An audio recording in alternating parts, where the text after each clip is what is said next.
Makanya orang kalau ada bilang dakwah itu harus dipegang oleh orang-orang alim. Dari mana dia dapat ilmunya itu? Mau disertifikasi. Kalau nggak ada sertifikat nggak boleh dakwah. Hari ini kita tidak bisa membedakan antara orang yang berdakwah dengan orang yang mengajar. Kalau ta'lim, asal kata ilmu, memang harus orang alim. Nanti kalau nggak diajarnya pakai ilmu kan sesat orang. Kalau mengajak ngapain pula harus alim? Mengajak mesti alim.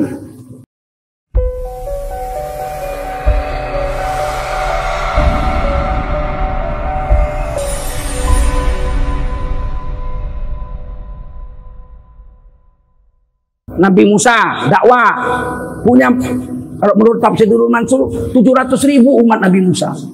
Masya Allah, nyebrang laut nggak pakai jembatan, nyebrang laut merah tidak pakai jembatan. Hebatnya Nabi Musa itu. Tapi bapak angkatnya yang membesarkan beliau dari bayi, Fir'aun, nggak dapat hidayah, malah ngaku Tuhan. Nabi Musa tidak disebut nabi yang gagal. Nabi Musa disebut Rasul Ulul Azmi. Nabi Isa alaihissalam dari lahir udah dakwah. Makanya orang kalau ada bilang dakwah itu harus dipegang oleh orang-orang alim. Dari mana dia dapat ilmunya itu? Mau disertifikasi. Kalau nggak ada sertifikat nggak boleh dakwah. Hari ini MUI baru rapat, tadi saya ikut pakai Zoom. Kita udah memutuskan menolak sertifikasi itu. Kalau itu harus ada sertifikat, kalian nggak bisa dakwah lagi besok. Datang kalian ditangkap langsung. Mana sertifikatnya?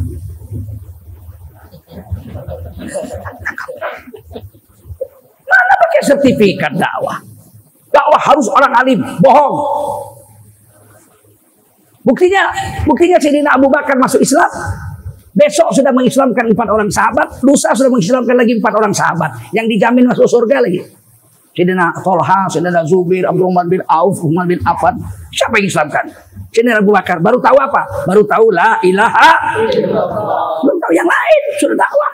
Nabi Isa yang paling hebat. Baru lahir dipangku sama ibunya. Anak baru lahir dipangku.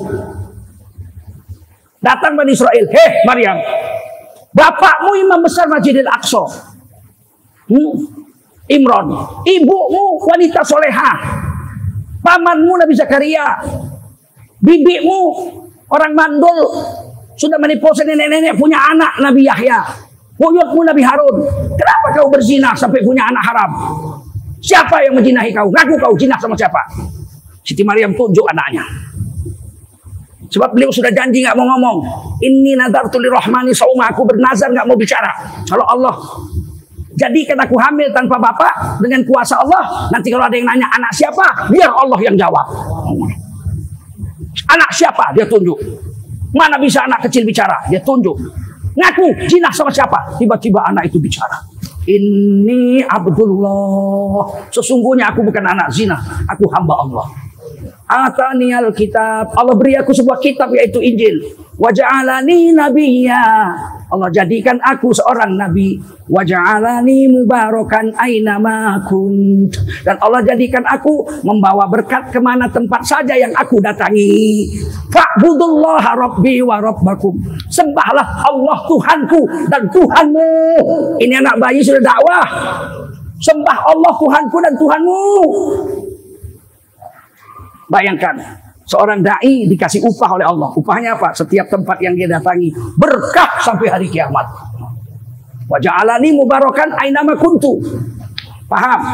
Kenapa da'i ini disuruh pergi-pergi sampai ke hutan-hutan, sampai ke ujung-ujung gunung, supaya tempat yang kita datangi itu berkat. Paham?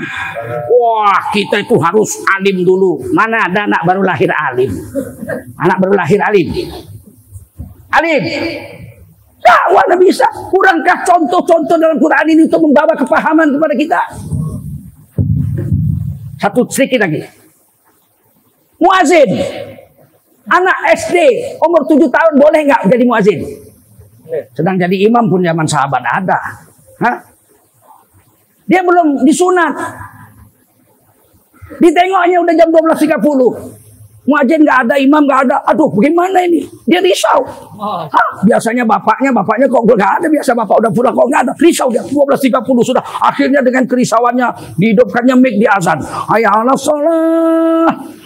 Selesai di azan datang rame-rame orang. Marah sama dia. Anak kecil, kau bukan orang alim, ngapain kau dakwah? Azan kan dakwah. Allahumma rabba hadhihi da'wati tammah.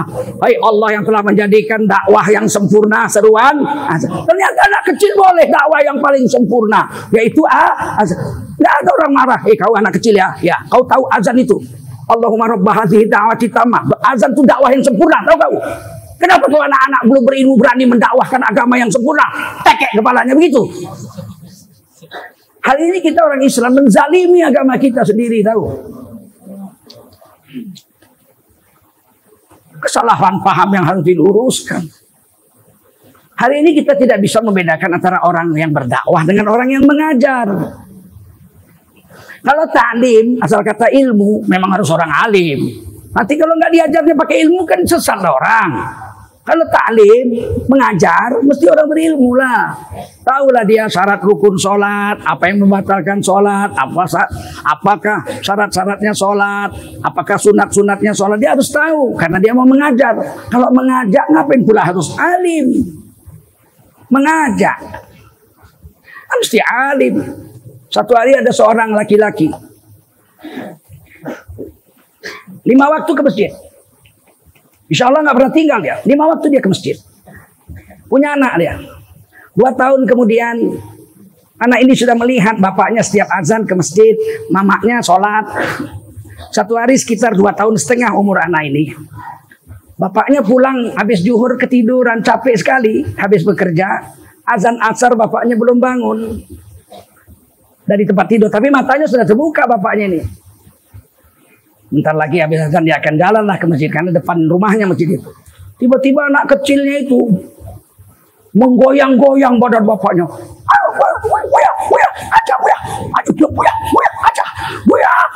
Ajan. Ya Allah, kata bapaknya, Allah nak, kau bercakap pun belum lurus, kau sudah dakwah nak dicium. Nggak ada bapaknya, anak kurang ajar, dakwah itu pekerjaan ulama. Oh tidak ada, gila bapaknya kalau melakukan itu. Paham?